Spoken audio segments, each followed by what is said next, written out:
dice, mayoría de los millennials o los milénicos en Estados Unidos rechazan el capitalismo. Why? Lo discutimos. Y para eso nos vamos con Juan Carlos Hidalgo, del Cato Institute.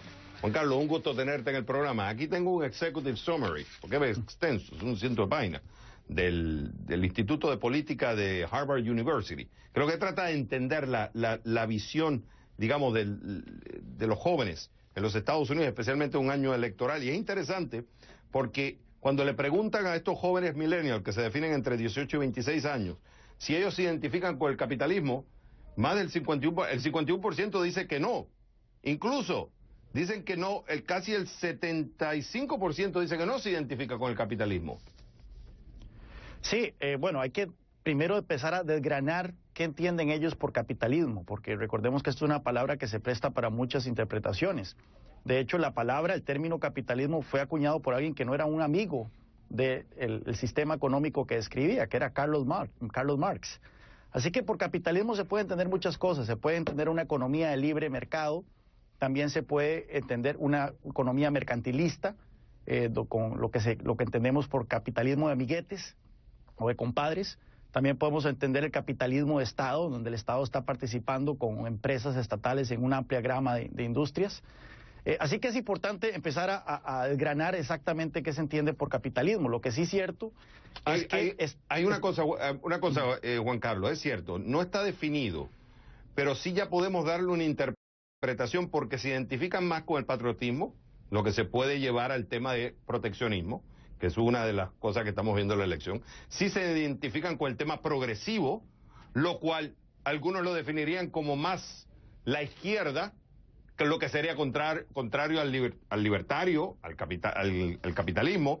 Se identifican con el feminismo. O sea, que tú estás viendo que aunque no hay una definición de cómo ellos definen el capitalismo, sí lo que estamos viendo, que sus identificaciones están más tiradas a la izquierda.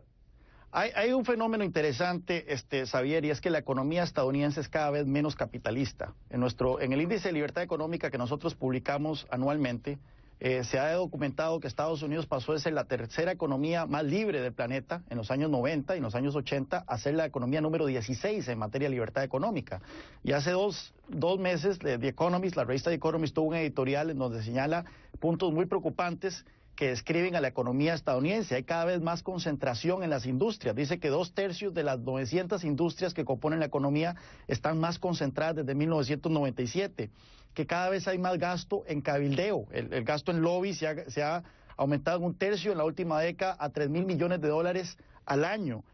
Dice que la tasa de creación de pequeñas compañías ha venido cayendo y se encuentra en su punto más bajo desde 1970. Estos son datos muy preocupantes que reflejan que efectivamente la economía estadounidense es cada vez menos capitalista. Entonces, cuando se le pregunta a estos jóvenes, ¿ustedes están de acuerdo con el sistema? Y ven que este sistema está generando tasas de desigualdad cada vez mayores, están generando tasas de concentración de riqueza cada vez mayores. Puede ser que estén identificando de una mala manera estos factores que están afectando a una economía que cada vez es más regulada, cada vez tiene más cargas impuestas por el Estado y que por lo tanto no está generando los resultados de antes. Ahora bien, hay dos puntos que yo quiero para contestar tu pregunta que pueden explicar por otra parte este fenómeno. Primero que todo, recordémonos de aquella frase que se le achaca a Winston Churchill, pero no fue él el que la dijo, que aquel que no es socialista cuando tiene 20 años no tiene corazón, pero aquel que sigue siendo socialista cuando está en los 40 no tiene cerebro.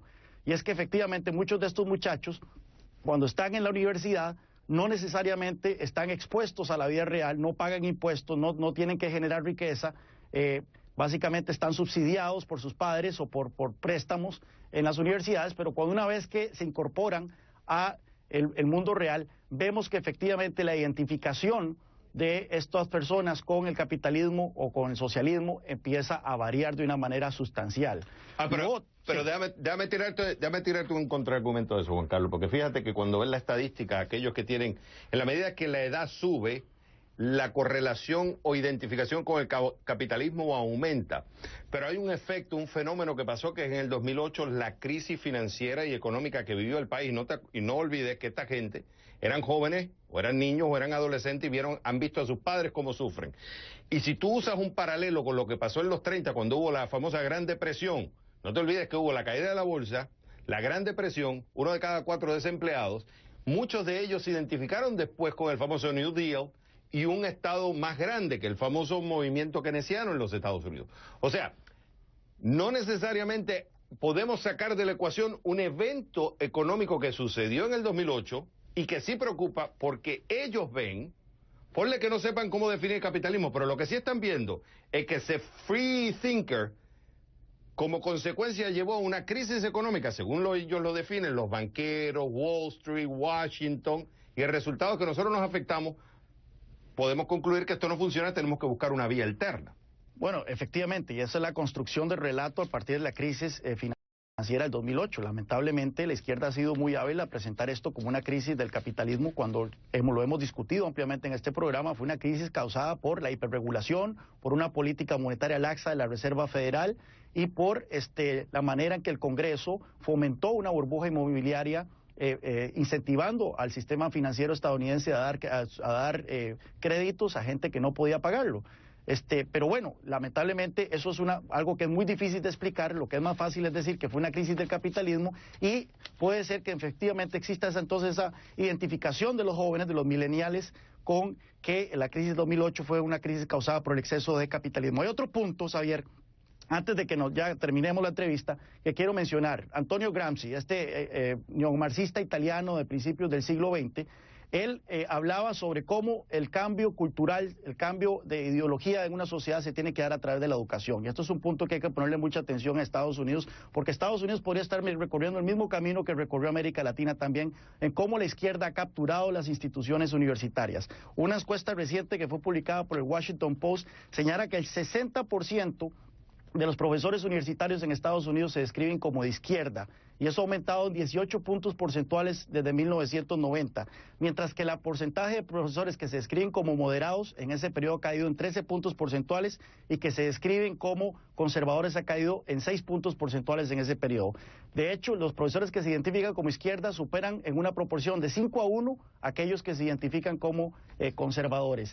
Ese sesgo que tiene en este momento la academia hacia las ideas de izquierda podría estar permeando efectivamente a estos millennials y podría estar sentando las bases para un cambio en verdad ideológico de largo plazo aquí en Estados Unidos, como lo hemos visto en América Latina, en donde la izquierda por muchísimos años ha capturado las instituciones académicas. Juan Carlos Hidalgo del Cato Institute de Washington. Tú sabes que como siempre es un gusto tenerte en el programa. Un placer.